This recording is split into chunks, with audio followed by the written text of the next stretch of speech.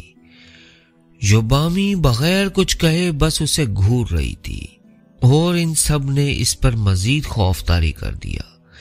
پادری کپ کپاتی ہوئی آواز میں بولا، کون ہو تم اور کیا چاہتی ہو؟ میں کیا چاہتی ہوں؟ یوبامی گرج پڑی، میں انتقام چاہتی ہوں۔ کیسا انتقام؟ میرے بچے کی موت کا انتقام۔ اب تو پادری حیران تھا کہ آخر اس کے بچے کے ساتھ ایسا کیا گزرا کہ یہ پورے گاؤں کو اپنے انتقام کی آگ میں جلا رہی ہے۔ پادری نے دھیمے سے لہجے میں کہا، بچے کی موت؟ تمہارے بچے کی موت؟ ہاں، میرے بچے کی موت۔ یوبامی کی آواز میں غصہ صاف ظاہر تھا۔ اسی درخت سے باندھ کر میرے بچے کو مارا گیا اور اس کی موت ہو گئی۔ مگر کس نے مارا تمہارے بچے کو، اور اس میں گاؤں والوں کا کیا قصور ہے؟ پادری حیرت زدہ انداز میں پوچھنے لگا۔ آبیل نے۔ آبیل؟ وہ عامل جسے تم نے مار دیا؟ ہاں، وہ عامل جو یہاں چلا کاٹ رہا تھا اور مجھے قابو کر کے اپنی طاقت بڑھانا چاہتا تھا، مگر اس میں اتنی صلاحیت نہیں تھی، اور جب وہ مجھے قابو نہیں کر پایا تو اس نے میرے بچے کو مار ڈالا تاکہ مجھے ڈرا کے اپنا غلام بنا سکے۔ اب ساری کہانی پادری کی سمجھ میں آ چکی تھی۔ وہ جان گیا تھا کہ معافی مانگنے کے سوا اور کوئی چارہ نہیں، لہذا اس نے نرم لہجے میں کہا، اس سب معاملے پہ پورے گاؤں والے تم سے معافی مانگیں گے، اور یہاں جب تک چاہو رہو، یہ قبرستان تمہارا ہی ہے۔ مگر اس سب میں گاؤں والوں کا کیا قصور ہے؟ تم پہلے ہی بہت سے بچوں کی جان لے چکی ہو، اب مزید یہ سب نہیں چلے گا۔ یہ سن کر یوبامی طیش میں آ گئی اور گرجی، میرے بچے کا کیا قصور تھا؟ اب میں تب تک آرام سے نہیں بیٹھوں گی جب تک گاؤں کے ایک ایک بچے کو نہ مار ڈالوں، اور زندہ بچ کے تو تم بھی یہاں سے نہیں جاؤ گے۔ میں؟ مگر میں کیوں؟ پادری گھبرا کر بولا، کیونکہ تمہاری موت کا وقت بھی آ پہنچا ہے۔ چڑیل کہکا لگا کر بولی، اور کووں کا جھنڈ پادری پہ ٹوٹ پڑا۔ وہ جان بچانے کے لیے بھاگا، اور قسمت اچھی تھی کہ وہ اپنے ساتھ ہولی واٹر، جو ان کا مقدس پانی تھا، پہلے ہی اپنی حفاظت کے لیے لایا ہوا تھا۔ اس نے فوراً سے وہ پانی نکالا اور یوبامی اور کووں کی طرف اچھال دیا۔ پانی کا پڑنا تھا کہ سب فوراً پیچھے ہٹ گئے، اور پادری بھاگ کر واپس گاؤں میں آ گیا۔ اگلی صبح لوگوں کی مسیح پور میں آخری صبح تھی۔ پادری نے رات کی ساری آپ بیتی لوگوں کو سنا ڈالی، اور فوراً سے پہلے گاؤں خالی کرنے کا حکم صادر کرتے ہوئے کہا کہ جب تک تم لوگ یہاں رہو گے، یوبامی تمہارے بچوں کو قتل کرتی رہے گی۔ لوگ تو جیسے پہلے ہی تیار تھے۔ شام سے پہلے گاؤں خالی ہو گیا، سوائے چند گھروں کے، وہ بھی جن کے ہاں کوئی چھوٹے بچے نہ تھے، اور صرف اس غرض سے کہ چند روز میں وہ پوری طرح دوسری بستی میں انتظام کر کے یہاں سے چلے جائیں گے۔ اینا کا گھر بھی انہی چند گھروں میں سے ایک تھا جو کچھ روز کے لیے رک گئے تھے۔ اینا کا گھر کیونکہ قبرستان کے قریب ہی تھا، اور وہ یوبامی کے وہاں ہونے سے واقف بھی تھی، مگر اس تعجب میں اس شام قبرستان کی طرف چل پڑی کہ جان سکے کہ وہاں کھیلنے والے بچے آخر کون ہیں، جبکہ پورا گاؤں تقریباً خالی ہو چکا تھا، اور ایک بھی بچوں والا گھر گاؤں میں باقی نہ بچا تھا۔ مگر قبرستان پہنچنے کے بعد یہ حقیقت اس پہ کھل چکی تھی کہ وہ تو بچوں کی روحیں تھیں جنہیں وہ 2 دن سے کھڑکی میں کھڑی دیکھا کرتی تھی۔ جیسے ہی وہ مڑی کہ گھر کی طرف لوٹ سکے، اینا نے جو منظر دیکھا مارے خوف کے وہ پتھر کی ہو چکی تھی۔ بھاگنا تو دور، اس نے چیخنا چاہا مگر اس کے حلق سے آواز بھی نہ نکل سکی۔ تو آج تم آئی ہو یہاں اس پادری کی کمی پوری کرنے؟ وہ تو بچ کے نکل گیا تھا، مگر تم نہیں جا پاؤ گی۔ یوبامی گرجی۔ اینا کے منہ سے آواز نہیں نکل پا رہی تھی۔ آخر اس کے سامنے وہ بھیانک چہرہ تھا جس کا خوف پہلے ہی اس کے دل میں بیٹھا تھا۔ اینا بس کسی بھی طرح وہاں سے نکلنا چاہتی تھی، مگر اب بہت دیر ہو چکی تھی۔ کووں کا جھنڈ اس کے سر پر منڈلا رہا تھا، اور ان کا منحوس شور جیسے رات کے سناٹے میں قہر ڈھا رہا ہو۔ یہ وہ آخری آوازیں تھیں جو اینا نے سنی۔ سب بچے غائب ہو چکے تھے، اب بس وہاں یوبامی تھی اور کووں کا شور اور خوف سے کپ کپاتی اینا۔ اور پھر لالٹین بجھ گئی۔ رات پھر سے کہکوں کی آوازیں پورے گاؤں کو سنائی دیں۔ ہر کوئی سوچ رہا تھا کہ اب گاؤں میں کوئی بچہ تو نہیں ہے، تو پھر آج جشن کیسا؟ صبح ہونے پر معلوم ہوا کہ اینا جو صرف 19 سال کی ہی تھی، اس کی درخت سے لٹکی لاش اسی کھڑکی سے اس کے بھائی کو نظر آ رہی تھی جہاں وہ ہر شام کھڑی ہوا کرتی تھی۔ اب تو کوئی بھی وہاں رکنے والا نہ تھا، سب فوراً سے پہلے گاؤں خالی کر کے جا چکے تھے، اور اس دن کے بعد سے آج تک کوئی وہاں آباد نہ ہوا، اور جس کسی نے بھی قبرستان جانے کی کوشش کی آج تک لوٹ کے نہ آیا۔ یہ سب بتانے کے بعد نمبردار صاحب بولے، شام ہونے کو ہے، سب اپنے اپنے گھروں کو روانہ ہو جاؤ۔ میں والد صاحب کے ساتھ گھر کو چل دیا۔ سردی کا آغاز تھا، نومبر کی ڈھلتی ہوئی شام اور ماحول میں سناٹا تھا۔ میں سارے راستے بس یہی سوچتا رہا کہ کیا سچ میں مسیح پور میں ایسا ہوا تھا یا بس نمبردار صاحب کہانی سنا رہے تھے۔ میں نے والد صاحب سے پوچھنا چاہا مگر گھر آ چکا تھا، سو اس وقت پوچھنا مناسب نہ لگا۔ کھانا کھایا اور اپنے کمرے میں چلا گیا۔ رات انہی خیالوں میں نہ جانے کب آنکھ لگی اور فجر کے لیے ابا جان نے اٹھایا۔ یقیناً یہ رات دیر تک جاگنے کا سبب تھا کہ میں آج خود سے نماز کے لیے نہ اٹھ پایا تھا۔ نماز سے فارغ ہوئے تو موقع جان کے میں نے ابا جان سے سوال کر ہی لیا کہ کیا یہ واقعی سچ ہے کہ یوبامی مسیح پور کے قبرستان میں رہتی ہے، یا ہمیں جنگل کی طرف نہ جانے کے لیے ڈرایا جا رہا ہے اور یہ کہانی سنائی جا رہی ہے۔ والد صاحب مسکرا دیے۔ وہ جانتے تھے کہ میں شروع سے ہی ایسی کہانیوں کا شوقین ہوں۔ وہ کہنے لگے، وہ کہانی نہیں بلکہ ایک سچا واقعہ ہے۔ اب تو میری دلچسپی اور بھی بڑھ گئی۔ تو نمبردار صاحب کو یہ سچا واقعہ کیسے معلوم ہوا؟ میرے سوال کے جواب میں ابا جان نے بتایا کہ نمبردار صاحب کے دادا مرحوم جو اس وقت بھی گاؤں میں رہتے تھے، اینا کے والد ان کے دوست تھے، اور اینا کی یوبامی کے ہاتھوں موت کا قصہ انہوں نے ہی سنایا تھا، اور بتایا کہ مسیح پور کس طرح یوبامی کے غضب کا شکار ہوا، اور ایک عامل کی غلطی نے ہنستا بستا گاؤں اجاڑ دیا۔ والد صاحب کی باتیں سن کر میرے تجسس کی انتہا نہ رہی، اور دلی دل میں نے یوبامی کو دیکھنے اور مسیح پور کے قبرستان جانے کا ارادہ کر لیا۔ میں ہر وقت یوبامی اور اس کے انتقام کے بارے میں سوچنے لگا۔ کیا وہ اب بھی انتقام کی آگ میں جل رہی ہوگی، یا گاؤں والوں کے جانے کے بعد اس نے قبرستان سے بسیرا ختم کر دیا ہوگا؟ ان سب سوالوں کا جواب تو وہاں جائے بغیر نہیں ملنے والا تھا۔ میرا تجسس تھا کہ بڑھتا ہی جا رہا تھا، مگر کیسے جاؤں مسیح پور؟ ابا جان کبھی بھی جانے کی اجازت نہیں دیں گے، اور اکیلے جانے کی تو کبھی بھی نہیں۔ جاؤں تو کس کے ساتھ؟ کون ہوگا جو خود سے ایسے قبرستان میں جانا چاہے گا جہاں سے لوٹ کر کوئی نہیں آیا؟ مگر میں نے ہمت نہ ہاری اور ہر وقت اسی بارے میں سوچتا رہا، اور آخر میں میرے دماغ میں وہ آئیڈیا آ ہی گیا جو مجھے اس قبرستان تک لے جانے والا تھا۔ میرے کالج کے دوست شکار کے بہت شوقین تھے، اور آئے دن اپنے شکار کے اور بہادری کے قصے سناتے رہتے۔ کالج کیونکہ میرے گاؤں سے تقریباً 10 میل کے فاصلے پر تھا، اس لیے کم ہی لوگوں کو ہماری گاؤں کی طرف آنا ہوتا۔ بس میں اور احمد ہی تو یہاں سے کالج جاتے تھے، لہٰذا مسیح پور والے واقعے کا وہاں چرچا عام نہ تھا۔ میں نے دوستوں کو بتایا کہ ہمارے گاؤں سے صرف 3 میل کے فاصلے پہ جنگل شروع ہوتا ہے جو کہ نہایت گھنا ہے، اور وہاں شکار کے لیے بہت سے جانور بھی ہیں۔ یہ سن کر سب بہت خوش ہوئے، اور فوراً ہی جنگل میں شکار کے لیے تیاری شروع کر دی گئی۔ میری تو جیسے خوشی کی انتہا نہ رہی۔ اب تو مجھے اپنا یوبامی کو دیکھنے کا خواب سچ نظر آ رہا تھا۔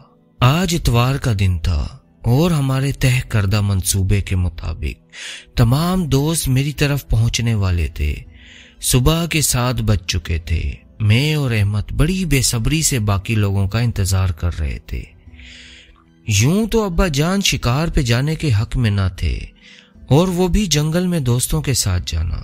شروع میں تو انہوں نے انکار کر دیا، مگر میرے اصرار اور احمد کی گزارش پہ آخر مجھے جانے کی اجازت دے ہی دی۔ ہمارے دوستوں کی جیپ ہمیں دور سے آتی دکھائی دے رہی تھی۔ جگہ کم تھی مگر ہم نے جیسے تیسے جگہ بنا ہی لی۔ آخر 3 کلومیٹر کی ہی تو بات تھی۔ جلد ہی ہم جنگل پہنچ چکے تھے۔ ہم نے بندوقیں اور کچھ ضروری سامان لیا، جیپ وہیں کھڑی کی اور جنگل میں داخل ہو گئے۔ یہ ایک خوشگوار دن تھا، ٹھنڈی ہوا، صاف آسمان اور جنگل کے خوبصورت نظارے۔ اسی دوران احمد کی نظر ایک فاختہ پر پڑی جو ہمارا پہلا شکار ثابت ہوئی۔ سب شکار کو لے کے بہت پرجوش تھے اور میں یوبامی کو لے کر۔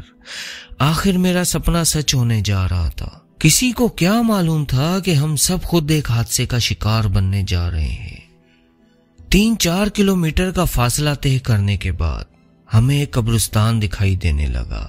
سب حیران ہو رہے تھے کہ جنگل میں قبرستان کا لفظ سننا تھا کہ احمد کے منہ سے پہلا الفاظ یوبامی نکلا۔ سب نے حیران ہو کے پوچھا، یوبامی کیا؟ احمد کیونکہ اس رات نمبردار کے ڈیرے پہ موجود تھا، لہٰذا وہ سب قصے سے واقف تھا۔ میں نے بات کاٹتے ہوئے کہا، احمد گھبراؤ نہیں، وہ تو بس ایک کہانی تھی۔ اندر سے تو میں بھی بہت ڈرا ہوا تھا، مگر یوبامی کو دیکھنے کا شوق مجھے ایسا کرنے پر مجبور کر رہا تھا۔ سب نے حیرانی میں کہا، قبرستان چلتے ہیں، شاید ہمیں وہاں کوئی مل جائے۔ احمد تو ہرگز جانے کو تیار نہ تھا، مگر جب دیکھا کہ سب چل رہے ہیں تو وہ بھی مجبوراً ساتھ ہو لیا اور ہم سب قبرستان میں داخل ہو گئے۔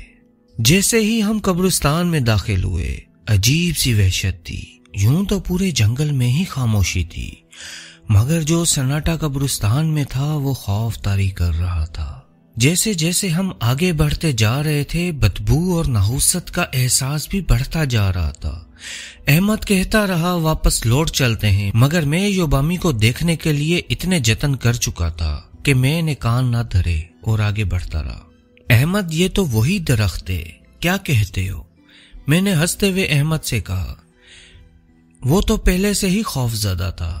اس نے جو نظر اٹھا کے دیکھی تو وہیں رک گیا اور بے اختیار اس کے منہ سے الفاظ نکلا، کوے۔ کون سے کوے احمد؟ میں نے جو سر اٹھا کے دیکھا تو وہاں بہت سے کوے تھے۔ اب میں سمجھ چکا تھا کہ ہم مشکل میں ہیں اور کوے ہم پر جھپٹ پڑے۔ ایک دوست نے انہیں بھگانے کے لیے گولی چلائی، جو ان میں سے ایک کوے کو جا لگی اور وہ زمین پہ آ گرا، اور اس میں سے خون ابل ابل کر نکلنے لگا اور خون رکنے کا نام ہی نہیں لے رہا تھا، جیسے گویا وہ کوا نہ ہو بلکہ کوئی گائے ہو۔ یہ منظر ہم سب کے لیے حیران کن تھا کہ ایک کوے میں سے اتنا خون کیسے نکل سکتا ہے۔ اچانک کالی گھٹائیں اور آندھی آ گئی اور اس قدر اندھیرا ہو گیا کہ کچھ بھی دیکھ پانا ممکن نہ تھا۔ یوبامی کو دیکھنے کا شوق تو ایک طرف، اب تو میں بھی گھبرا چکا تھا اور باقی دوست تو سمجھ ہی نہیں پا رہے تھے کہ آخر یہ سب ہو کیا رہا ہے۔ اندھیرا اس قدر چھا گیا کہ ہمیں تو وہ رستہ بھی دکھائی نہیں دے رہا تھا جہاں سے ہم قبرستان میں داخل ہوئے تھے۔ ہم سب ایک طرف بھاگے مگر سب بیکار تھا۔ یوبامی اپنے کووں کے لشکر کے ساتھ آن پہنچی تھی اور ایک عرصے بعد وہاں وہی شور تھا کہ کچھ بھی سن پانا ممکن نہیں رہا۔ کوے کی موت نے گویا جلتی پہ تیل کا کام کیا۔ میری غلطی کی سزا سب بھگتنے والے تھے۔ میں سوچ رہا تھا کہ میرے شوق کی بھینٹ انجانے میں یہ سبھی چڑھنے والے ہیں کہ مجھے ایک طرف روشنی دکھائی دی۔ میں غور سے دیکھنے لگا کہ اب یہ کون ہے؟ یہ تو ایک لڑکی لگتی ہے، مگر اس ویرانے میں اور یہاں؟ نہیں، یہ میرا وہم ہے۔ میں خود سے ہی جیسے سوال کر رہا تھا کہ کسی نے مجھے آگے کی طرف دھکیلا۔ میں نے جو مڑ کے دیکھا، ارے یہ کیا؟ میں ڈر کے بھاگنے ہی والا تھا کہ اس نے میرا ہاتھ پکڑ لیا۔ یہ تو ایک بچہ ہے، میں نے خود سے کہا۔ ایسا معلوم ہوتا ہے کہ میں ایک خواب دیکھ رہا ہوں، یا خدایا یہ خواب ہے یا حقیقت۔ مجھے یقین ہی نہیں آ رہا تھا کہ یہ سب ہمارے ساتھ ہو رہا ہے اور بہت جلد ہی ہم مرنے بھی والے ہیں، لیکن میں ہمت نہیں ہارنے والا تھا۔ اگر حقیقت ہے بھی اور ہم سب مرنے والے ہیں تب بھی میں ڈٹ کے یوبامی کا مقابلہ کروں گا۔ مگر میرا یہ حوصلہ زیادہ دیر تک قائم نہ رہا، کیونکہ یوبامی میری آنکھوں کے سامنے موجود تھی۔ اس قدر بھیانک صورت میں نے تو کبھی خواب میں بھی یوبامی کو اتنا بھیانک تصور نہیں کیا تھا۔ اب تو سچ میں میرے پیروں تلے زمین نکل چکی تھی۔ عجیب سے بکھرے بال، سیاہ رنگت، ٹوٹے ہوئے نوکیلے دانت، اس کے چہرے پر عجیب سی وحشت تھی۔ میری تو آنکھیں جیسے پھٹی کی پھٹی رہ گئیں۔ نومبر کا مہینہ تھا، مگر میں پسینے میں ایسا شرابور ہو گیا کہ گویا کسی نے میرے اوپر پانی پھینکا ہو۔ باقی سب کس حال میں تھے یہ تو میرے خیال میں بھی نہ گزرا۔ بس میں دعا کر رہا تھا کہ کوئی معجزہ ہو جائے اور ہماری جان بچ جائے۔ نمبردار صاحب کی سنائی کہانی اور والد صاحب کی کہی باتیں میرے ذہن میں آ رہی تھیں، اور میں پچھتانے لگا کہ آخر میں نے کیوں ان کی بات نہ مانی۔ شاید میری دعا قبول ہو چکی تھی۔ خیالوں میں گم میرا ہاتھ کسی نے جھنجھوڑا اور مجھے یقین آ گیا کہ یہ سچ میں ایک بچہ ہے جو میرا ہاتھ پکڑے مجھے آگے کی طرف کھینچ رہا تھا۔ مگر اب یہ کون ہے؟ اس نے میرا ہاتھ کیوں پکڑ رکھا ہے؟ او خدایا، اور کتنی مصیبتیں آنی باقی ہیں ابھی۔ میں نے ہاتھ چھڑانا چاہا مگر چھڑا نہ پایا۔ اس کے ساتھ چلنے کے سوا میرے پاس کوئی اور راستہ بھی تو نہ تھا۔ ایک طرف یوبامی اور دوسری طرف میرا ہاتھ پکڑے وہ بچہ، سو میں اس بچے کے ساتھ چل دیا۔ یوبامی نے جو یہ منظر دیکھا تو وہ چیختی چلاتی اور بہت تیزی سے میری طرف بڑھی۔ مجھے لگا کہ اب میرا بچ پانا ناممکن ہے، لیکن اسی دوران وہ لڑکی میرے اور یوبامی کے بیچ میں آ گئی۔ اب تو میں بھی حیران تھا کہ یہ لڑکی کون ہے اور میری مدد کیوں کر رہی ہے، مگر رک کر دیکھنے کا بالکل بھی وقت نہ تھا۔ اللہ جانے میرے پیچھے کیا گزر رہی تھی۔ نہ تو اندھیرے میں دیکھ پانا ممکن تھا اور نہ ہی ان منحوس کووں کے شور میں کچھ سن پانا۔ میں جیسے ہی تھوڑا اور آگے بڑھا تو دیکھا احمد اور باقی دوست پہلے ہی آگے بڑھ رہے تھے اور ان سب کے ہاتھ بھی بچوں نے تھام رکھے تھے۔ اب میں سمجھ گیا کہ یہ تو وہی بچے تھے جن کے بارے میں نمبردار صاحب نے بتایا تھا، اور یقیناً وہ لڑکی اینا کی روح تھی۔ مگر یہ ہماری مدد کیوں کر رہے ہیں اور یہ بچے ہمیں کیسے بچائیں گے یابومی سے؟ یہ تو خود اس کے شکار ہو چکے ہیں۔ پھولی سانسوں کے ساتھ میں آگے بڑھ رہا تھا اور یہ سب خیال مسلسل میرے ذہن کی دیواروں سے ٹکرا رہے تھے۔ میں ہمت ہار چکا تھا، خود کو حوصلہ دینے کی بہت کوشش کی، مگر میری آنکھوں کے آگے اندھیرا چھانے لگا۔ قریب تھا کہ میں بے ہوش ہو کر گر ہی جاتا، مگر اچانک سے جو سامنے نظر پڑی تو مجھے روشنی دکھائی دینے لگی۔ مجھے یقین نہیں آ رہا تھا، یوں تو قبرستان سے جنگل کا رستہ زیادہ نہ تھا، مگر جو ہم پہ بیت رہی تھی ہر لمحہ ایسا تھا کہ شاید یہ ہمارا آخری لمحہ ہو۔ سورج کی کرنیں دیکھ کر امید بندھی اور میں نے اپنی رفتار تیز کر دی۔ بس تھوڑا اور، تھوڑا سا اور، میں جلد ہی پہنچ جاؤں گا، اس طرح کی امیدیں میں خود کو دے رہا تھا۔ جیسے ہی قبرستان کا رستہ ختم ہوا بچے وہیں رک گئے اور ہم جنگل میں داخل ہو گئے۔ ہماری تو جیسے خوشی کی انتہا نہ رہی، یقین نہیں آ رہا تھا کہ ہم یہاں سے بچ کر جا رہے ہیں۔ میں نے مڑ کے جو دیکھا تو سب بچے ہماری طرف دیکھ رہے تھے، ان کی نظروں میں ہمارے لیے پیار تھا۔ کاش میں ان کے لیے کچھ کر سکتا، کاش یہ سب ہوا ہی نہ ہوتا۔ میں نے آنکھوں ہی آنکھوں میں ان کا شکر ادا کیا اور میری آنکھیں بھر آئیں۔ اتنے میں احمد نے میرا ہاتھ پکڑا اور مجھے اپنے ساتھ لے کر جنگل میں تیزی سے آگے چلنے لگا۔ احمد، یہ تو حقیقت تھی، میں نے بھاگتے ہوئے کہا۔ احمد تو بس وہاں سے جیسے تیسے نکلنا چاہتا تھا، اس نے میری بات پہ دھیان نہ دیا اور ہم بنا رکے آگے بڑھتے رہے۔ کچھ ہی دیر میں ہم جنگل سے باہر نکل چکے تھے اور ہماری جیپ ہماری آنکھوں کے سامنے کھڑی تھی۔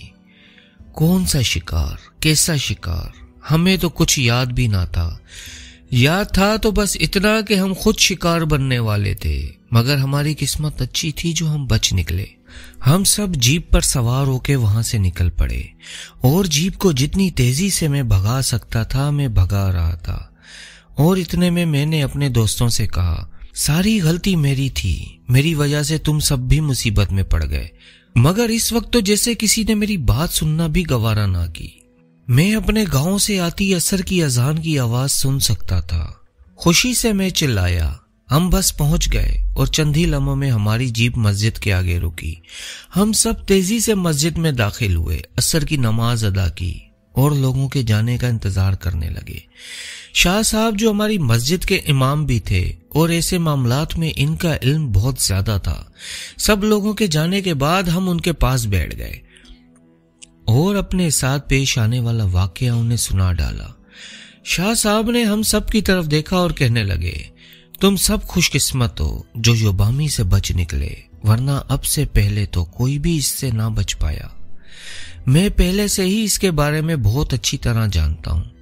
اس نے اس گاؤں میں بھی داخل ہونے کی کئی دفعہ کوشش کی، مگر میں نے اسے یہاں داخل نہ ہونے دیا۔ شاہ صاحب کی بات سن کر ہم کو حیرانی بھی ہو رہی تھی، لیکن ساتھ ساتھ ہمارا حوصلہ بھی بڑھ رہا تھا۔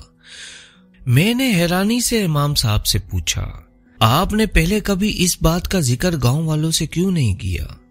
امام صاحب بولے اگر میں بتاتا تو گاؤں میں خوف و ہراس پھیل جاتا اور لوگ اس کے ڈر سے یہ گاؤں بھی خالی کر کے چلے جاتے، اور میں جب تک زندہ ہوں ہرگز ایسا نہیں ہونے دوں گا۔ تم لوگ گھر جاؤ اور آج جو تمہارے ساتھ ہوا اس کا ذکر کسی سے مت کرنا، جو ہوا سو ہوا، میں سنبھال لوں گا۔ ہم سب گھر آ گئے اور اس بات کا ذکر ہم نے گھر میں کسی سے بھی نہیں کیا۔ اس بات کو کئی سال گزر چکے ہیں، پر آج بھی جب ہم اس واقعے کا سوچتے ہیں تو ہماری روح کانپ جاتی ہے۔ تو دوستو کیسی لگی یہ آج کی سٹوری؟ کمنٹ کر کے ضرور بتائیے گا، ویڈیو کو لائک کیجیے گا، چینل کو سبسکرائب کیجیے گا۔ پھر انشاءاللہ ملیں گے ایک نئی کہانی، ایک نئے قصے، ایک نئے واقعے کے ساتھ۔ تب تک کے لیے مجھے اجازت دیجیے، بہت ساری دعاؤں کے ساتھ۔ اللہ حافظ۔